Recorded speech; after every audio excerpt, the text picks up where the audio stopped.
Assalamualaikum warahmatullahi wabarakatuh. Kami dari kelompok 1 kelas A hari ini akan membahas mengenai pembuatan bedak tabur, yang dimana tujuan dari praktikum kali ini untuk memahami kegunaan zat aktif dan eksipien dalam sediaan bedak tabur steril, memahami prosedur kerja dalam pembuatan sediaan bedak tabur steril, dan mengevaluasi sediaan bedak tabur steril yang dihasilkan.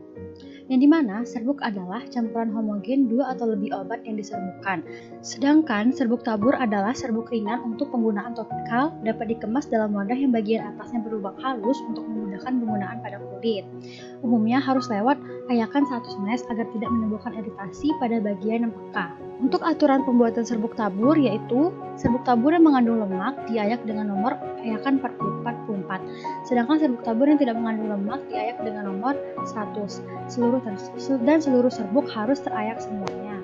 Serbuk tabur harus bebas dari butiran kasar dan dimaksudkan untuk keperluan. Talc, kaolin, dan bahan mineral lain yang digunakan untuk serbuk tabur harus bebas dari bakteri Clostridium tetani, Clostridium welchi, dan Bacillus anthracis. Cara sterilisasi serbuk tadi ialah dengan pemanasan kering pada suhu 150 derajat Celcius selama 1 jam.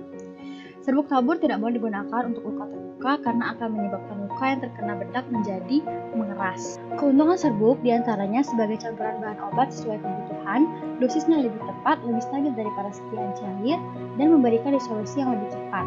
Sedangkan kekurangan dari serbuk, kurang baik untuk bahan obat yang mudah rusak atau terurai dengan adanya kelembapan atau kontak langsung dengan udara, sukar tertutupi rasa pahit, dan peracikannya memakan waktu yang cukup lama.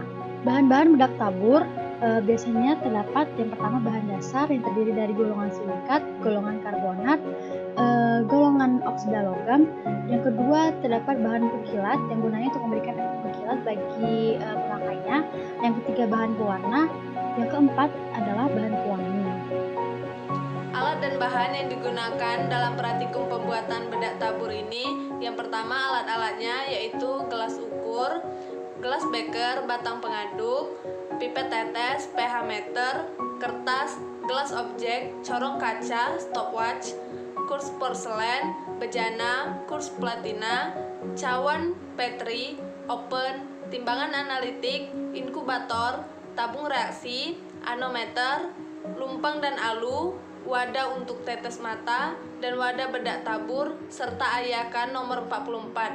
Alat-alat ini digunakan untuk dalam proses pembuatan bedak tabur dan untuk melakukan evaluasi sediaan. Bahan-bahan yang digunakan dalam praktikum ini yaitu magnesium oksida, mentol, balsam peru, adepslen, zinc oksida, talkum, aquades, etanol, media agar, metilen blue, magnesium oksida, asam klorida encer, amonium klorida, amonium karbonat, natrium fosfat dibasa, asam sulfat, metil jingga, serta natrium hidroksida. Bahan-bahan ini digunakan dalam proses pembuatan bedak tabur serta dalam proses evaluasi sediaan bedak tabur.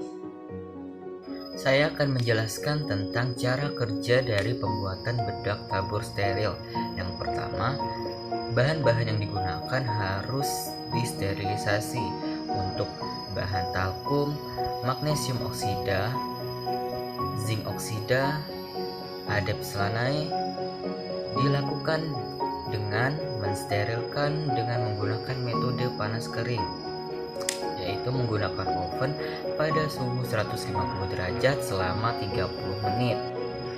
Yang pertama, timbang bahan sesuai dengan perhitungan. Selanjutnya, pembuatan bedak tabur steril ini dilakukan dalam kotak aseptis atau di dalam laf. Bedak tabur ini terdiri dari 3 campuran. Campuran pertama yaitu campuran mentol yang dimasukkan ke dalam mumpang. Selanjutnya, campuran kedua itu ada adepslanai dan balsam peru yang digerus homogen. Selanjutnya, campuran ketiga itu ada campuran magnesium oksida dan zinc oksida yang kemudian digerus hingga halus di dalam numpang. Selanjutnya, balsam peru dimasukkan ke dalam numpang panas, kemudian dilarutkan dengan etanol yang kemudian dikeringkan atau diserbukkan dengan sedikit talkum, kemudian digerus hingga homogen.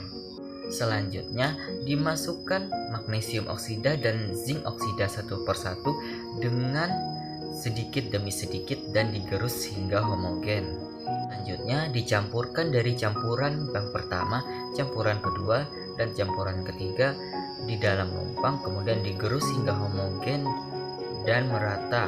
Kemudian diayak dengan menggunakan ayakan nomor 44. Hasil dari praktikum kali ini dilakukan 12 pengujian terhadap bedak tabur steril. Untuk pengujian organoleptis dikatakan sediaan ini memenuhi syarat dengan hasil bentuk berupa serbuk, warnanya putih, dan aromanya tidak berbau. Untuk pengujian kedua berupa iritasi kulit, tidak ada reaksi pada permukaan kulit sehingga dikatakan memenuhi syarat. Untuk pengujian homogenitas partikel, itu teramati warnanya putih dan pada mikroskopik tidak terdapat partikel asing dan tajam. Untuk kuantitatif, didapati kadar dari magnesium oksida sebesar 9,672 gram. Untuk uji kualitatif, pada akhir reaksi, terbentuk endapan yang tidak larut dalam NH4OH6N dan hal ini sesuai dengan farmakope. Untuk sifat alir bedak, dengan syarat lebih besar dari 10 gram per second, pada pengujian ini didapati nilai 15,38 gram per second, sehingga dikatakan sediaan ini memenuhi syarat dalam uji sifat alir bedak. Untuk luas permukaan, sediaan ini juga memenuhi syarat dengan nilai sebesar 2,5 meter kuadrat per gram. Untuk pH-nya, sediaan ini ber-pH 6 dan termasuk dalam syarat rentangnya 4,5 hingga 6,5. Untuk kelembapannya, sediaan ini juga memenuhi syarat dengan nilai 2% yang mana termasuk dalam rentang 2-4%. Pada daya lekat, untuk percobaan pertama, nilai P lebih besar dari 0,05 dan percobaan kedua juga hasilnya sama sehingga dikatakan memenuhi syarat. Untuk uji sterilitas, tidak terdapat pertumbuhan koloni mikroba setelah masa inkubasi. Kemudian, untuk pengujian yang terakhir atau bocoran pengemas, tidak terdapat larutan biru dalam pengemas sehingga dikatakan bahwa pengemas yang digunakan pada sediaan ini tidak mengalami kebocoran, sehingga dapat disimpulkan bahwa sediaan bedak tabur ini memenuhi syarat pada segala ujinya dan layak digunakan.